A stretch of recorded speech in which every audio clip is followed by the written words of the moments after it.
पहलगाम आतंकी हमले में मारे गए कानपुर के शुभम द्विवेदी के घर पहुंचे सीएम योगी। शुभम की पत्नी और परिवार से मुलाकात की, ढांढस बंधाया।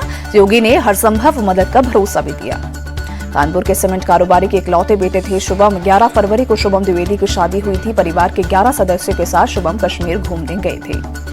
हरियाणा के करनाल में नेवी ऑफिसर विनय नरवाल का हुआ अंतिम संस्कार। सीएम सैनी ने दी श्रद्धांजलि। दिल्ली में विनय नरवाल को दी गई श्रद्धांजलि। विनय के पार्थिव शरीर से लिपटकर उनकी पत्नी खूब रोई। कहा, हम हमेशा आप पर गर्व करेंगे।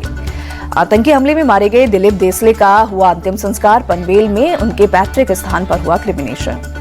पहलगाम आतंकी हमले में मारे गए राजस्थान के नीरज उदवानी के परिवार से मिले सीएम भजनलाल। बंधाया ढांढस। सीएम नीरज उदवानी को श्रद्धांजलि भी दी।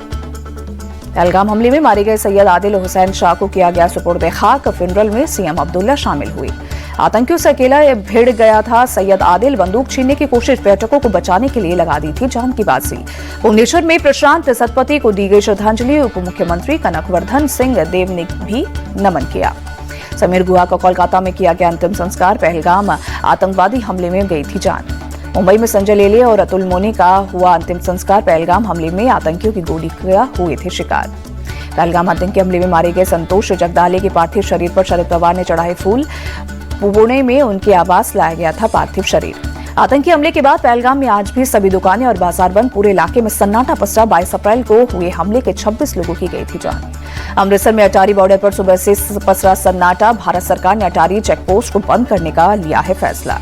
पहलगाम हमले को लेकर पाकिस्तान के खिलाफ सख्त एक्शन। सीसीएस की मीटिंग में 5 बड़े फैसले लिए गए। पाकिस्तान के साथ सिंधु जल समझौता किया गया सस्पेंड। सभी पाकिस्तानियों के वीजा रद्द किए गए। 48 घंटे में पाकिस्तानी नागरिकों को भारत छोड़ने के दिए गए निर्देश।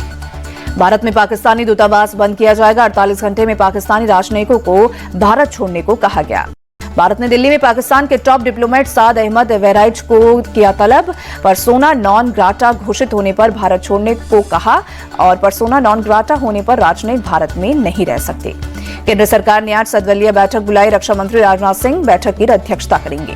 रक्षा मंत्री राजनाथ सिंह ने पहलगाम हमले को लेकर पाकिस्तान को दी चेतावनी। कहा, आतंकियों से बदला लेगा हिंदुस्तान। आतंकी कहीं भी छिपे होंगे, उन्हें ढूंढ निकाला जाएगा।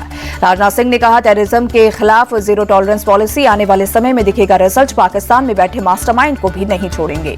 पहलगाम आतंकी हमले पर छत्तीसगढ़ विधानसभा स्पीकर रमन सिंह बोले, धर्म पूछकर हत्या करना एक विकृत मानसिकता। देश दुनिया ने हमले की निंदा की। मामले में सरकार सख्त कार्रवाई करेगी।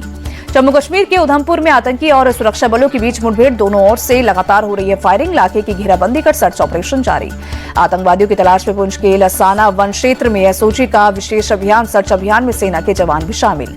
कुलगाम में सुरक्षा बलों का आतंकियों से मुठभेड़। फेमस अबरबल वाटरफॉल के पास गोलियों की आवाज सुनी गई।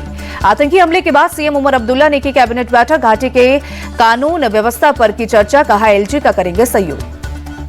जम्मू कश्मीर सुरक्षा व्यवस्था को लेकर उपराज्यपाल ने की बैठक। डीजीपी, आईजीपी, सभी डीसी और एसएसपी भी ने हिस्सा लिया। बैठक में एलजी मनोज सिन्हा बोली, आतंकियों के खिलाफ गृहमंत्री ने जो निर्देश दिए हैं उसका पालन हो। डीसी और एसएसपी अपने इलाके में सुरक्षा का माहौल बनाएं। अनंतनाग पुलिस ने 20 लाख के इनाम की घोषणा की। पहलगाम हमले से संबंधित आतंकियों की सूचना देने वाले को मिलेगा इनाम।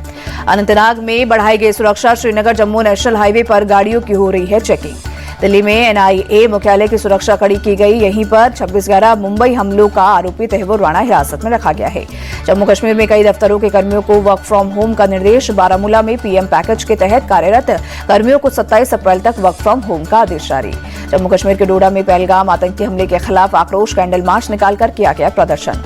दिल्ली में भारतीय युवा कांग्रेस कार्यकर्ताओं ने किया प्रदर्शन। पाकिस्तानी झंडे जलाकर दर्ज कराया विरोध। आतंकी हमले के पीड़ितों के लिए उधमपुर के जामिया रुकैया मदरसा के छात्राओं ने पढ़ी नमाज। पुलवामा में स्थानीय लोगों ने हमले का विरोध किया। कानपुर में सपा विधायक हसन रूमी के नेतृत्व में मुस्लिमों का प्रदर्शन। पाकिस्तान मुर्दाबाद, आतंकवाद मुर्दाबाद के नारे लगाए। बंगाल के सिलीगुड़ी में वीएचपी का प्रोटेस्ट। पहलगाम आतंकी हमले की निंदा की। आतंकी हमले के खिलाफ लुधियाना में मुस्लिम समुदाय का प्रोटेस्ट। आतंकवाद के खिलाफ लगाए नारे। नोएडा के सेक्टर 46 स्थित गार्डेनिया ग्लोरी समिति के निवासियों ने कैंडल मार्च निकाला। हमले में मारे गए लोगों को श्रद्धांजलि दी। ब्रिटेन के पूर्व पीएम ऋषि सुनक ने लिखा, हम भारत के साथ शोक में साथ हैं और आतंक कभी नहीं जीतेगा। अमेरिकी उपराष्ट्रपति जेडी वेंस ने भी पीएम मोदी से बात की। आतंक के खिलाफ लड़ाई में मदद का दिया भरोसा। कनाडा ने भी पहलगाम आतंकी हमले की निंदा की। प्रधानमंत्री मार्क कार्नी ने ट्वीट में लिखा, ये हिंसा का एक मूर्खतापूर्ण और चौंकाने वाला कृत्य है।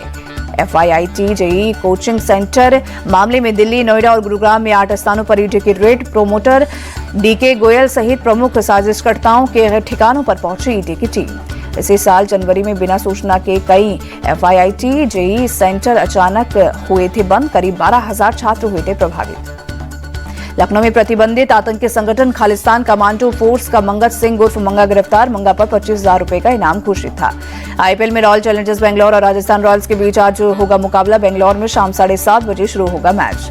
बेंगलोर और राजस्थान दोनों टीमों के बीच अब तक 32 मुकाबले, 16 मैचों में RCB ने जीत दर्ज की, 14 में राजस्थान ने मारी बाजी। IPL में मुंबई इंडियंस लगातार चौथा मैच जीता। सनराइजर्स हैदराबाद को 7 विकेट से हराया। मुंबई की लगातार 4 जीत के बाद IPL पॉइंट्स टेबल में हुआ बड़ा बदलाव। मुंबई इंडियंस पॉइंट्स टेबल में तीसरे स्थान पर पहुंची। हैदराबाद की टीम 6 हार के साथ 9वें स्थान पर बरकरार। रोहित शर्मा ने T20 में 12,000 रन पूरे किए। विराट कोहली के बाद इस उपलब्धि को हासिल करने वाले रोहित दूसरे भारतीय बल्लेबाज बने।